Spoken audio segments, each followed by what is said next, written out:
So you're cutting carbs, exercising more, and thinking you're doing everything right. So why aren't your blood sugar numbers improving? Well, here's the truth. Most people trying to reverse prediabetes are making at least one and often more of 5 major mistakes, and they don't even know it. So in this video, we're going to unpack all 5, and more importantly, what to do instead so that you can finally start making real progress. Hi, my name is Julene Montgomery. I'm a holistic nutritionist, and I'm the creator of Sugar Drop RX, a group program designed to help people reverse prediabetes naturally without white-knuckling their way through life. The details are down below. Every week, I post science-backed strategies to lower blood sugar, feel better in your body, and build habits that actually last.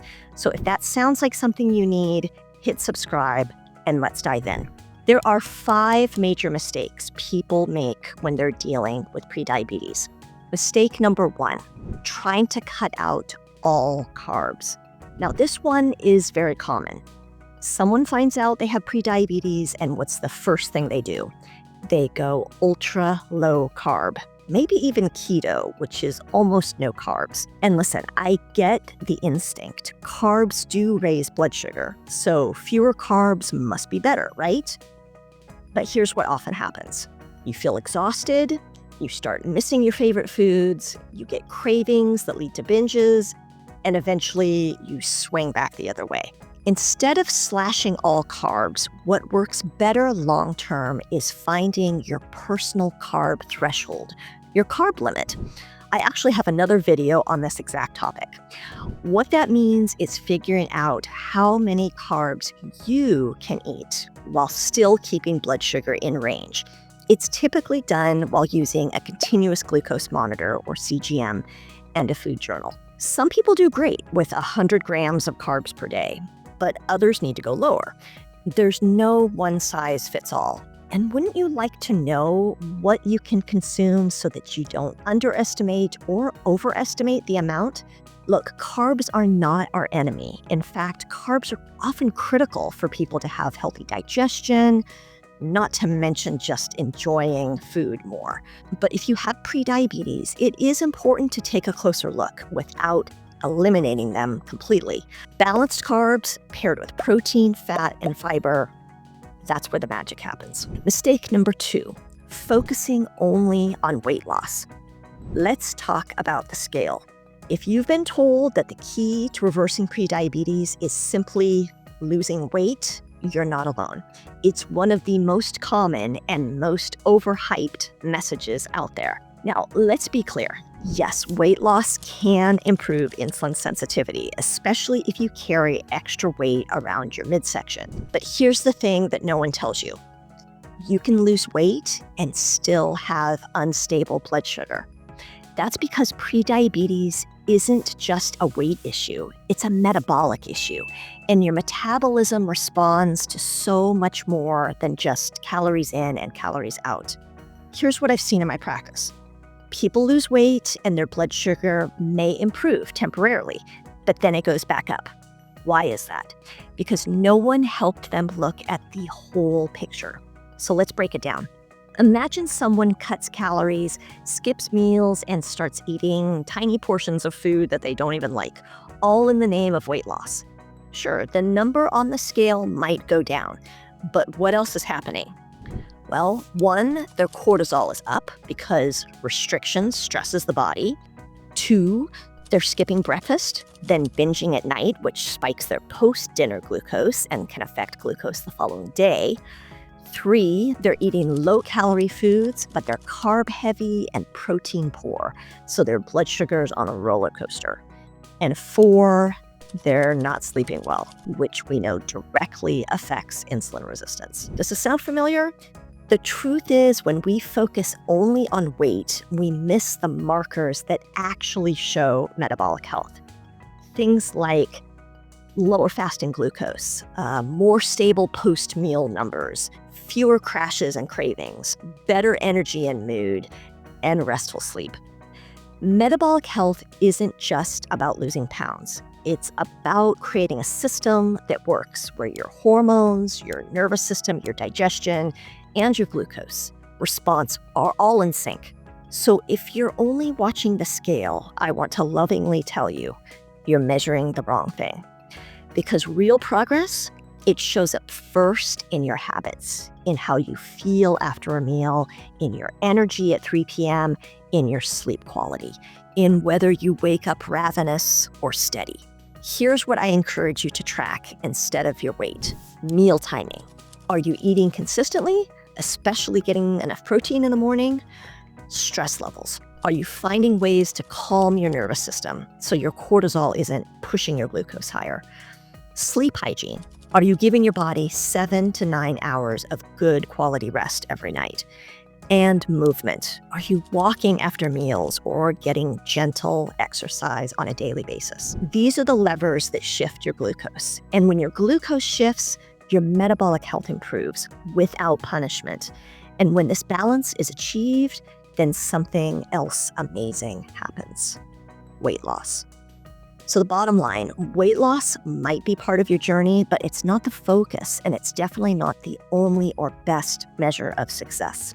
Mistake number 3, skipping blood sugar checks.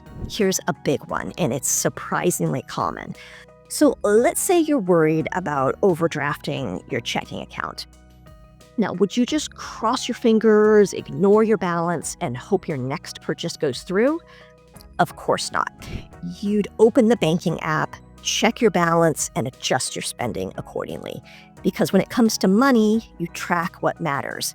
But when it comes to blood sugar, a lot of people are trying to fix their glucose without ever looking at it. They might get labs done once or twice a year, maybe A1C from their doctor, and that's it. They make food changes, they exercise more, maybe they start taking supplements, but then they wait 6 months to find out if any of it worked. The truth is, if you're not checking your blood sugar, you're just guessing. Now, don't worry, I'm not saying you need to prick your finger every hour or become obsessed with data. Even checking your morning fasting glucose a few times a week with a simple glucometer can give you powerful insight. But if you're a little tech curious like I am, there's another option that is an absolute game changer, and that's the continuous glucose monitor, or CGM. And let's bust a myth right here. CGMs are not just for people with diabetes anymore. They're now available over the counter, designed for everyday people, especially those with prediabetes who want to take control of their health. They're easy to use, relatively affordable, and they give you real-time feedback without finger sticks. Wearing one can show you how different meals affect your blood sugar, even healthy ones, how stress, sleep, and exercise play a role, what your glucose is doing overnight while you sleep, whether your body is still recovering from yesterday's dinner or primed for a new day. It's like switching from a blurry roadmap to turn-by-turn GPS. You don't have to wonder if that protein-rich breakfast helped or hurt you. You'll see it. You won't have to guess whether your afternoon slump is a blood sugar crash. The graph will tell you. I have a saying that I like to use with clients: what you can see, you can change, because data is power. It helps you make confident decisions instead of shooting in the dark. So whether you choose a basic glucometer or CGM, what matters is this: start looking under the hood. You can't fix what you don't understand, and the more you learn how your body responds, the easier it is to support it. And here's the best part: tracking doesn't have to feel clinical or overwhelming. It can feel empowering, eye-opening, and even fun. So don't skip this step. Your numbers have a story to tell, and I want you to hear it loud and clear. Mistake number 4, thinking exercise only counts if it's intense. This one really trips people up. I can't tell you how often I hear, I know I should work out, but I just don't have time for the gym. And I get it. Life is full. You've got work, family, and the idea of squeezing in a full-blown workout just feels impossible. But here's the mindset shift that changes everything. exercise doesn't have to be intense to be effective, especially for blood sugar. There's this myth that unless you're doing a sweaty, high-intensity, 60-minute gym session, it doesn't count. But the truth? It all counts. Let's look at what actually moves the needle for blood sugar and insulin resistance. Did you know that just a 10-minute walk after meals, especially after dinner, can lower your post-meal glucose? That's not speculation. That's been shown in multiple studies now. Even a short stroll after you eat helps your muscles use the glucose from your food instead of letting it linger in your bloodstream. Now, you might also hear the term zone 2 cardio. That refers to low to moderate intensity aerobic activity where your heart rate is about 60 to 70% of your maximum. So what qualifies? A brisk walk, a casual bike ride, light dancing, even vacuuming the house.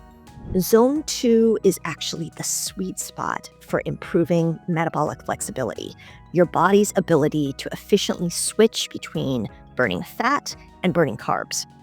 And get this, many experts believe that up to 80% of your weekly movement should be in this zone.